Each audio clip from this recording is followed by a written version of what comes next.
واحدة بتقول عندها 3 إخوات، أمها متوفية وعايشة مع أبوها وإخواتها. مع الوقت إخواتها كلهم اتجوزوا ومشيوا من البيت، وبعدها هي اتجوزت لكن ما حصلش نصيب واتطلقت، ورجعت تاني لبيت أبوها. وبعد كام يوم من طلاقها أبوها مات، وفضلت لوحدها في البيت لغاية لما إخواتها قرروا يبيعوا البيت عشان الورث. وبعد ما باعوه ما بقاش ليها مكان تقعد فيه، فبقت تقضي كل أسبوع عند واحد من إخواتها، بس ما كانتش مرتاحة، كانوا بيعاملوها وحش، بقت تحس إنها غريبة في بيت إخواتها. وفي يوم واحد من إخواتها دخلها أوضتها وطلب منها ما تخرجش أبدا من الأوضة، والأكل والشرب هيجوا لغاية عندها، وقال لها احمدي ربنا إننا بنصرف عليكي. وساعتها البنت ما لقيتش حاجة قدامها غير ربنا والدعاء، فبدأت تدعي ربنا بأسمائه، وفضلت تكرر وتقول يا جبار السماوات والأرض اجبر كسر قلبي.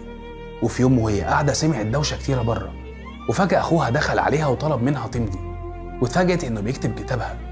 ولما جت تعترض قال لها يلا امضي عايزين نخلص منك. ولما سلمت أمرها لله وجت تمضي، اكتشفت إن الراجل اللي هتجوزه عنده 73 سنة. وقعت وهي مجبورة بس كانت بتقول اهو يمكن يكون أحن عليا من إخواتي. وبعد كتب الكتاب اتفق العريس مع أخوها إن الفرح هيبقى بعد أسبوعين، ومر الوقت وعدى أسبوعين و3 و4 ومحدش جه. وأخوها فضل يقول لها أنت منحوسة ووش فقر، حتى الراجل الوحيد اللي جاي عشان يلمك كرهك وهرب منك.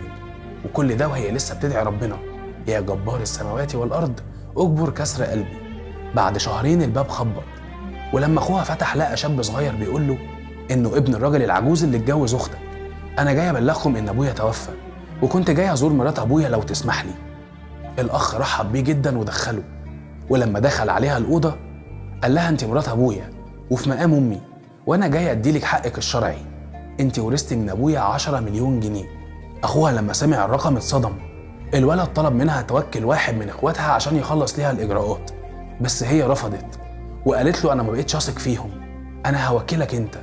وبعد ما الإجراءات خلصت وبقى معاها فلوس في البنك، بقت مقتنعة تماما إن حسن الظن في الله والدعاء بيغيروا الأقدار، وإن اللي يتوكل على ربنا عمره ما يتوه ولا يتخذل.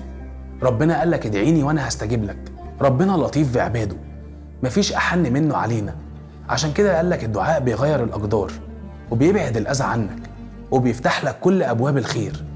أعظم عبادة ممكن تعملها هي الدعاء. في الوقت اللي يكون فيه كل أبواب الدنيا مقفلة في وشك، افتكر إن ربنا اسمه الكريم، اسمه الرحمن الرحيم، أحن عليك من أمك. ربنا اسمه الوهاب، يعني بيديلك وبيرزقك من غير ما تعرف جه منين وإزاي. ربنا اسمه الجبار، قادر يجبر كسر قلبك.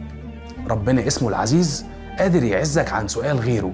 ربنا اسمه الغفور التواب، يعني مهما عملت ذنوب لو جيت على بابه هيقبلك بكل ذنوبك وهيغفر لك ويتوب عليك. ربنا اسمه السميع العليم، يعني سمعك، سامع الكلام اللي انت مش قادر ولا عارف تقوله.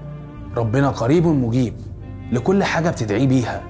ربنا حفيظ، بيحفظك من كل شر خايف منه.